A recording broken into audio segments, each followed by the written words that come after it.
Քանակ եզերթուն վաճական շրջանում կատարում ենք սանիտարական այդման աշխատանքներ, այդ հատվածը ընկած է նոյեմբերի 1-ից մինչև դեկտեմբերի 1-ը, ունենք շուրջ 60 հասցե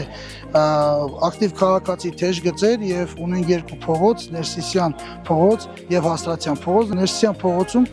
կատարում ենք շաբաթ եւ կիրակի օրերի սանիտարական այդման աշխատանքներ, ներկա պահին գտնվում ենք Լեպսուսի 10 հասցեում, որը թեժ գծով եկած հասցե է եւ բացում ենք մարդկանց պատշգամբները սանիտարական այդման միջոցով։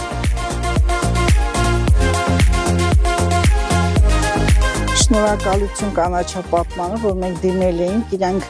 արագ եկան, էտեցին ծառերը, շատ շնորհակալություն իրանց։ Այս ծառերը արդեն հասել են 4-րդ հարկը մինչև ամբողջ ամառը ոտք դնելու տեղ չկար։ Այդքան խնդրեցինք բոլորին, ոչ մեկ ոչ մի ձայն չհանեց, մենակ կանաչապատումը եկավ, սիրուն կտրտեց, շատ շնորհակալ ենք իրանցից։